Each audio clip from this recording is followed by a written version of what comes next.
इस साल होली की छुट्टियों में अपने गांव दुर्गापुर वापस आता है, जहां उसे देख पूरा गांव खुशी से झूम उठता है। जब गया था तब इतना सा था और अब देखो कितना बड़ा हो गया है। हाँ सरपंच जी, जब मैं गया था तब आप भी बहुत जवान थे और अब देखो कितने बूढ़े हो गए हैं आप। चलो चलो बढ़िया है, बच्चा घर वापस आ गया। इसी खुशी में आज रात पार्टी होगी। क्या बात है, गांव में भी पार्टियां होने लगी।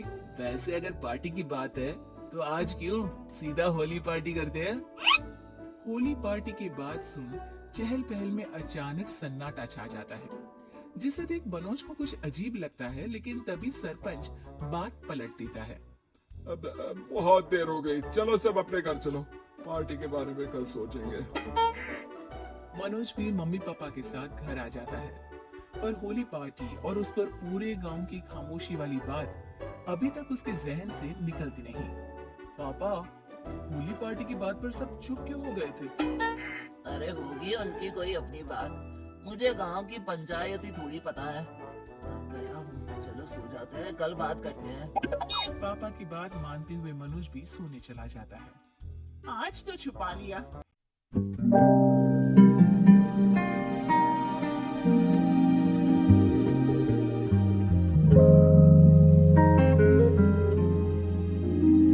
लेकिन हफ्ते बाद जब होली का दिन आएगा तब इसे कैसे रोकोगे? अगली सुबह सूरज के साथ ही मनोज भी गांव घूमने निकल जाता है, जिस पर रास्ते में उसे अपनी ही उम्र के कुछ लड़के भी मिलते हैं, जिनसे दोस्ती कर अब वो उनके साथ घूमने लगता है। इसी तरह कुछ दिन बीत जाते हैं और होली नजदीक आने लगती है। दोस्तों, होली में 4 दिन ही बचे हैं, पर गांव में उसकी कोई तैयारियां क्यों नहीं दिख रही? क्योंकि यहाँ होली नहीं मनाई जाती। अरे पर ऐसा क्यों? वो राजा भूषण, अरे तुम 4 दिन के लिए आए हो, क्या इतना सोच रहे हो? चलो कुछ खाने चलते हैं। इसी के साथ एक बार फिर होली की बात को टलते हुए देख मनोज को शक होने लगता है। वो घर पहुंचते ही इंटरनेट पर अपने गांव और राजा भूषण के बारे में जानकारी निकालने लगता है। क्या? मुझे आज तक ये नहीं पता था। ऐसा कैसे? किसी ने मुझे कुछ बताया क्यों नहीं? सारी जानकारी लेने के बाद मनोज गांव वालों या अपने मम्मी पापा से कुछ पूछे बिना खुद ही उसकी सच्चाई के बारे में छानबीन करने लगता है, जिसके चलते वो राजा भूषण की हवेली में पहुंचता है। वाह, क्या हवेली है यार। पर क्या यहाँ सच में कोई भूत है? हेलो भूत जी, कोई है क्या? हम इस साल गांव में होली सेलिब्रेट कर रहे हैं, क्या आप उस पर थोड़ा इंटरव्यू देंगे?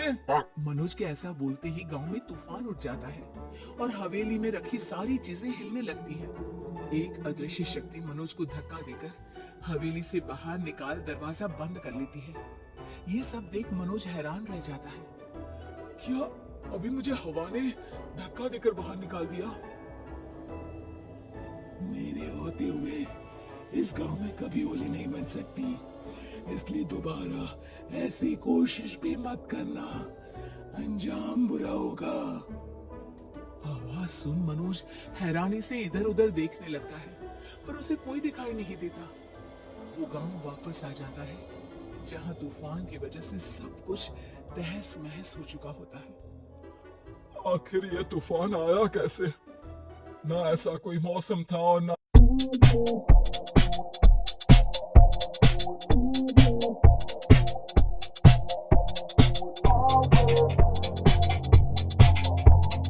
ही हमने होली का त्योहार मनाने की बात की थी। सरपंच की बात पर कोई रिएक्शन दिए बिना मनोज चुपचाप अपने घर चला जाता है। इस तरह देखते ही देखते होली का दिन भी आ जाता है और मनोज रंग लेकर गांव में निकल जाता है, लेकिन गांव पूरी तरह खाली होता है। अरे त्योहार का दिन है, धूमधाम की जगह मातम क्यों मनाया हुआ है? मनोज की आवाज सुन सब अपने घर की खिड़कियां खोल के घर के अंदर से ही उसे वापस जाने के लिए कहने लगते हैं, पर वो किसी की नहीं सुनता। तुझे पहले भी समझाया था, अगर होली खेलने की कोशिश भी की तो अच्छा नहीं होगा। अरे बात मान लो बेटा, तुम्हें सच नहीं पता।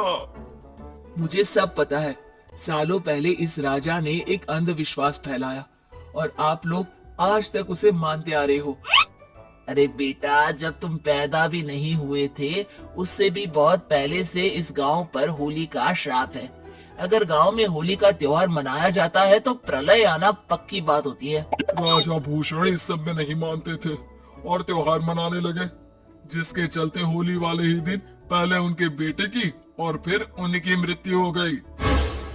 तभी से गांव की रक्षा के लिए उनकी आत्मा उस हवेली में रह रही है। सबकी बातें सुन मनोज उलझन में पड़ जाता है। सोचना भी मत मनोज, अगर तुमने इस परंपरा को तोड़ने की कोशिश भी की तो उसका परिणाम इस गांव और गांव के लोगों के लिए अच्छा नहीं होगा। मुझे भी यकीन नहीं हो रहा कि आप लोग एक बेतुकी बात को मानकर सालों से रंगों के त्योहार को मातम की तरह मनाते आ रहे हो। मनोज किसी की कोई बात ना मानते हुए पूरे गांव में रंग बिखेर देता है, जिसके तुरंत बाद वहां तूफान के साथ बिजलियां गरजने लगती है। अचानक मौसम में ऐसा बदलाव देख जहां मनोज कंफ्यूजन में आ जाता है, वहीं गांव वाले डर से सहम जाते हैं।